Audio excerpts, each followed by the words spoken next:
రాచరిక వ్యవస్థ నుండి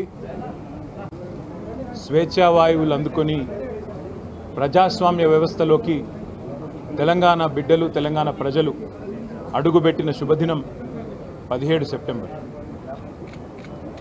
కొంతమంది విమోచనమని, మరికొంతమంది విలీనమని, ఇంకొంతమంది విద్రోహమని రకరకాలుగా అనవచ్చుగాక, కానీ తెలంగాణ సాయుధ పోరాటంలో ఆనాడు వేలాది మందిగా, లక్షలాది మందిగా పాల్గొని వేలాది మంది అసువులు బాసి ఆనాటి రాచరిక వ్యవస్థకు వ్యతిరేకంగా పోరాడి మనకు ఇవాళ స్వేచ్ఛా వాయువులు వచ్చినాయంటే ఆనాటి అమరవీరుల త్యాగాలు మనందరికీ ఆదర్శం. వారందరికీ ఈ సందర్భంగా భారత రాష్ట్ర సమితి తరపున మా పెద్దలు, మా నాయకులు, తెలంగాణ తొలి ముఖ్యమంత్రి కేసీఆర్ గారి తరపున, ప్రతి గులాబీ సైనికుడి తరపున వారి అమరత్వానికి శిరస్సు వంచి వినమ్రంగా నివాళి అర్పిస్తున్నాం. అట్లాగే తెలంగాణ అంటేనే త్యాగాల అడ్డ, పోరాటాల గడ్డ. సాయుధ పోరాటం నుంచి మొదలు పెడితే తొలి దశ తెలంగాణ ఉద్యమమైనా, ఆ తర్వాత కేసీఆర్ గారి నాయకత్వంలో జరిగిన మలిదశ పోరాటమైనా, ఇవాళటికి కూడా ఈ నియంతృత్వ కాంగ్రెస్ ప్రభుత్వానికి వ్యతిరేకంగా జరుగుతున్న, ఈ ప్రజా కంటక కాంగ్రెస్ ప్రభుత్వానికి వ్యతిరేకంగా జరుగుతున్న పోరాటమైనా దానికి ఆదర్శం, దానికి బీజం పడ్డది తెలంగాణ సాయుధ పోరాటంతోనే.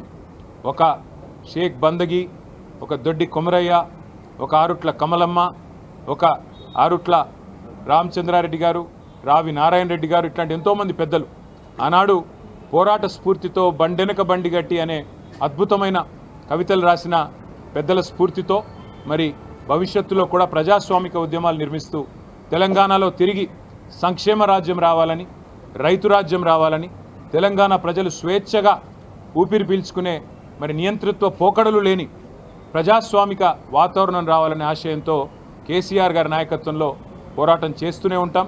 ఇవాళ పోరాడుతున్న మా విద్యార్థి తమ్ముళ్ళు, చెల్లెళ్ళు, గ్రూప్ 1 పరీక్షల్లో విఫలమైన ప్రభుత్వం కోర్టు అభిశంసనతో మరి ఈరోజు దిక్కుతోచక చివరికి రౌండ్ టేబుల్ మీటింగులు పెట్టుకుంటే కూడా నియంతృత్వ పోకడలతో విద్యార్థులను అరెస్ట్ చేస్తున్న దుర్మార్గమైన వ్యవస్థ ఇవాళ మన కళ్ళ ముందున్నది.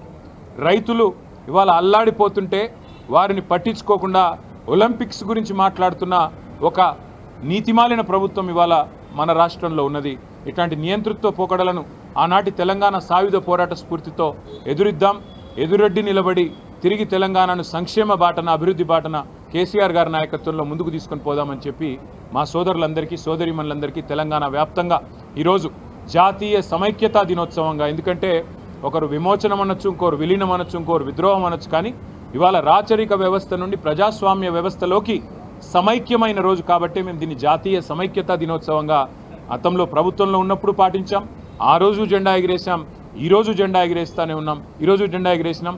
భవిష్యత్తులో తెలంగాణ ఉన్నంత వరకు బీఆర్ఎస్ ఉంటుంది కాబట్టి అప్పటిదాకా మరి తెలంగాణ ప్రజలకు ప్రజాస్వామ్య వ్యవస్థలో విలీనమయ్యే, అంతర్భాగమయ్యే ఒక అద్భుతమైన అవకాశం ఇచ్చిన మరి ఆనాటి పోరాట యోధుల స్ఫూర్తిని గుర్తు చేసుకుంటూ ముందుకు పోతాం. జై తెలంగాణ, జై హింద్.